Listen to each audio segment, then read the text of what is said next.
Hi there, everyone, and welcome to Paper Wishes weekly webisodes.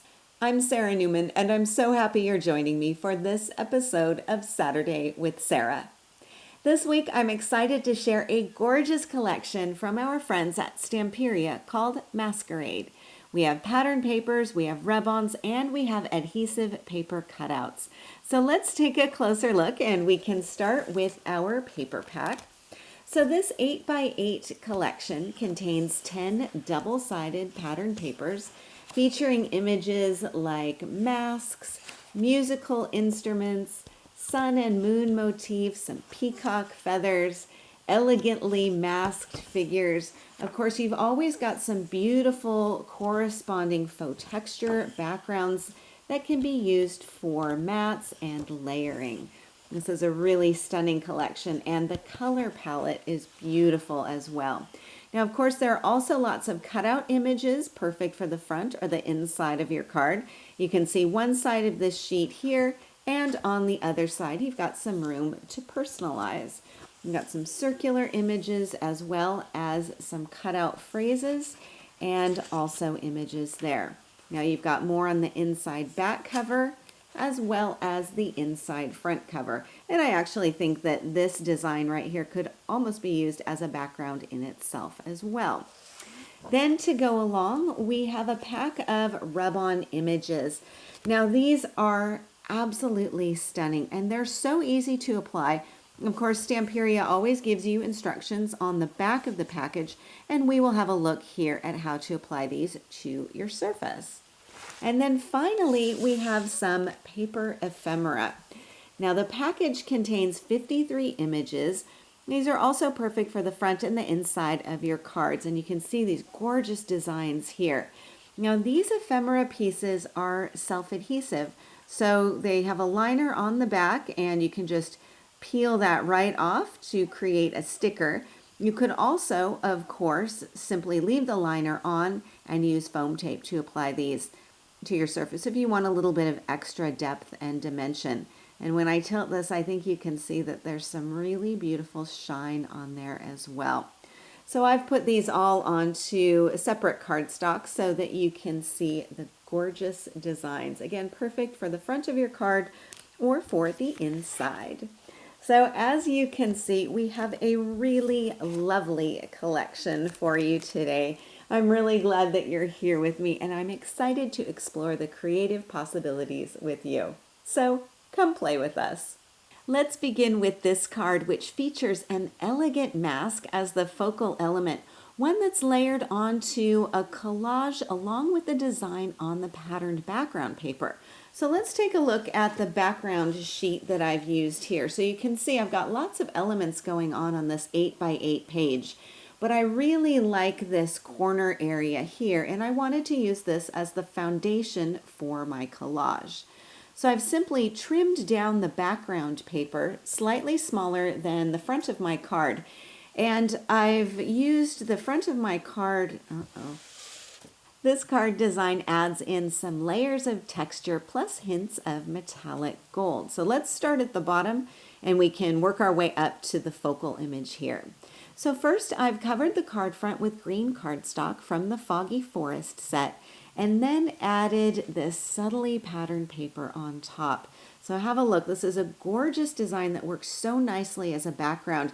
You've got lots of different hints and shades of cream and white.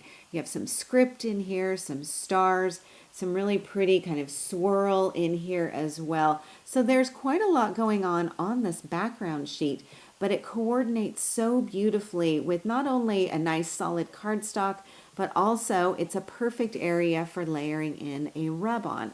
So that's what I've done here. I've got this beautiful floral rub-on here on the side, plus a little butterfly rub-on up here at the top corner. So then going along the edge here is a strip of metallic gold cardstock. Let me show you this. I love this stuff. So these are 8.5 by 11 sheets of metallic gold, and they are perfect for adding even just a little touch of shine to your projects. And a little strip like this can make a big impact. So a little bit of that cardstock can go a long way. Now also on here, I've got a bit of tone-on-tone layering. I've added in one of the thin line dazzles on top. So this is one of the gold dazzles. And they come in lots of different patterns, if you will, some different widths. So this is one of the scalloped ones. And to simply position this down, whoops, looks like I went a little bit crooked.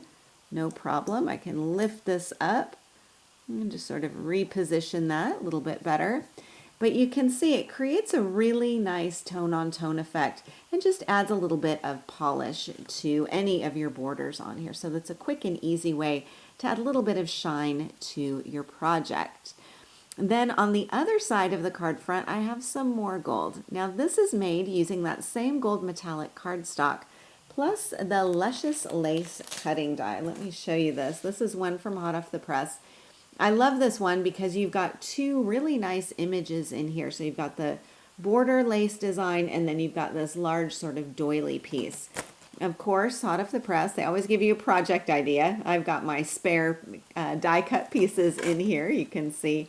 But let's take a look at how to do this because I do have a couple of recommendations here. So I'm going to take out my doily shape. And then I'm also going to bring in my piece of metallic gold cardstock. Now when I do any die cutting, I generally will trim out from the main sheet a piece slightly larger than the die that I'm working with. So I'm not trying to roll this whole piece through my die cutting machine. But with a die that is this intricate, you can see how detailed that is. I really recommend that folks use the quick release die paper. Now this comes on a roll, so it looks like this. It's actually really pretty. I like the design on here. And you'll just use your scissors to trim out a piece of this. So I've got a piece right here. And then position this onto your cardstock or whatever your surface is that you're cutting from.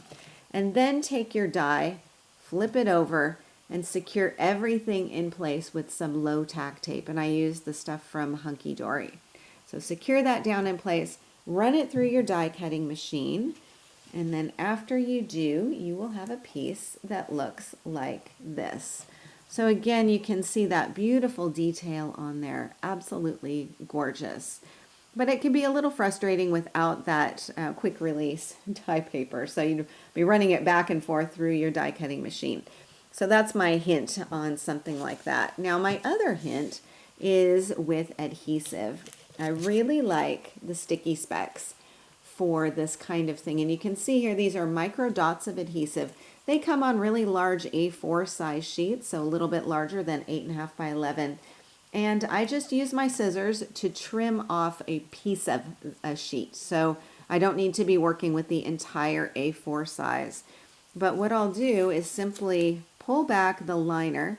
This orange sheet is where you've got your micro dots. And then I'll just simply place my die on here, kind of going around. And you can use and reuse a piece of sticky spec sheet over and over again. I use them until they're bald, basically. Okay, so I've got that. And then simply position this in place. And this means that I don't have any glue kind of seeping through. I don't have to worry about it looking messy or sticking to other things. So it holds everything in place really nicely. And so that's what I've used here on my card. Now I haven't used the entire doily. In fact, I just snipped it apart so that I have just a portion of it kind of peeking out from behind the focal area here and then up at the top. And then I've got this beautiful ephemera image of the woman. She's placed onto one of the cutouts from the paper pack. So one of those rectangular, kind of an ATC size of cutout. I popped this up on foam tape. And then at the bottom, I've got a cutout sentiment also popped up on foam tape. Now, one other little detail up here at the top corner is an ephemera. It's a streamer or a ribbon. I'm not quite sure what you would call it, but it's about 4.5 inches long. So I just grabbed my scissors and snipped it in half so that I could use one portion here and the other portion on the side. So I've got both pieces on the card front. Then for my card inside, I have a really simple collage with the rub-on. I've got this mask ephemera piece and the cutout sentiment. Of course, I'm going to use a fabulous folded cards die for at least one project in a webisode. And today I'm using the Center Step die. This is one of my favorites. It creates such a fun and different card base, and it works really nicely for large focal images like these ephemera pieces. And it also just opens up to be something a little bit different than your standard folded card. So let's take a look at the die. This is the one that I'm working with here. Now you can see here on the front of the package, this is just one large metal piece. So all you need to do is place this onto your cardstock, run it through your die cutting machine, and you're ready to go. You can see the dimensions on here, a card project idea, and of course on the back of the package you've also got some written instructions, and you've also got your mountain and valley folds indicated on here too. So it's a really easy design to fold up, and it's easy to work with, which of course we love. Now, because the pattern paper in today's collection is 8 by 8 inches and the unfolded card base measures 10 inches long, I die cut the base from the 12 by 12 cardstock from the Foggy Forest. So then what I can do is simply follow the instructions and fold up those mountain and valley folds as indicated on the back of the package. You can see where those folds are here. You might like to use a bone folder to get some really nice crisp lines on there. Now I could decorate this as it is, but I love adding patterned paper to this design. So what I've done here is simply die cut a second portion using that same die and cut as much of it as I could, as much of it as would fit on that die. And then again, simply fold this up, and then I can nest the two of these together like so. And I recommend that when you're adhering these two together that you use a glue stick. That'll make it a little bit more flexible, give you a little bit more wiggle room on there. So you'll nest the two of these together, glue them in place. This is what it will look like on the back. You could use one of those thin line dazzles to create a really nice polished effect there on the back if you wanted to. And then you can decorate from here. So going back to my card, you can see here what I've done. On the center area, I've used a rub-on floral just on one side of the card front, peeking out from my layered focal. And then I've started with the door image. And I used foam tape to attach the, it's not a door, it's a window. I used some foam tape to attach the window. This is to give some dimension, and also because the top of the image reaches past the top of the card, and I didn't want the adhesive exposed on the other side to be sticking to things that it shouldn't be sticking to. So I popped this up on some foam tape, and then I've added my fan ephemera piece. This is so pretty. And again, take a look at that shimmer on there. Really lovely. I've got that, and then I have my moon also layered on top there. So I've got a really nice collage going on here too. And I have a butterfly image. This one I popped up on some foam tape so that she's just fluttering right into this image and creating a really nice grouping in here too. And then I've got the Sparkly Night Sentiment, which is a cutout from the paper pack, popped up on foam tape. And then way over here, I've got another little ephemera butterfly. Then going along the bottom of the card, of course, you can see that gold metallic lace border. Again, using sticky specks to adhere it down, and this creates a really nice edge here on the front of the card. Then for my card inside, I have a really simple arrangement. I have a strip of this pattern paper going up to the top of the inside of the card. I have two champagne glasses of the ephemera pieces. I have another streamer here and a little butterfly, and a quote that I really love, which does not ever apply to me because I'm the kind of person who's in bed by 10 o'clock. So I'll have to use the sentiment for someone else, for somebody else's card, not for myself. Okay, I've got one more project to share with you using another one of my favorite dies. Our final project is a tag in a bag design. I just love this die, and I could imagine using the Masquerade collection for a birthday or a congratulations event, and maybe tucking in a gift certificate or a money gift inside the bag. And of course, the tag die works beautifully independently, so you can also create some really gorgeous projects with just that die as well. But of course, they're a lot of fun to combine together. So let's take a look at the die that I'm working with. Here you can see it is well loved. You've got two dies included. You've got the bag and then you've got the tag. And of course, you've got your folding diagrams right here. Super simple to do. Of course, there's no folding required with the tag. But for the bag, what you'll do is simply die cut your piece from your cardstock and then follow the lines indicated to fold this up together. So simply fold in the sides, fold up the bottom, use a little bit of extra sticky tape on there, and you are ready to go. So you can decorate from there. So I've made the bag from blue cardstock, and then I've added this piece of pattern paper on top, along with a little bit of the luscious lace, plus a rub-on floral and a butterfly. Now the cake is popped up on foam tape, so even though the gold metallic cardstock down here at the bottom isn't super thick, I thought it might be a little bit bumpy if I just place the ephemera piece straight down. I added the celebration cutout with foam tape, and then I've got this bow tied in jute twine. Now this is another favorite supply of mine. The jute twine, you'll have a package that looks like this, lots of different colors, and it's a great way to add just a little hint of texture onto a project without a lot of bulk. So that's the bag. Now the tag has been die cut from some really subtly patterned paper. And then I've added some rub-ons kind of going around the edge.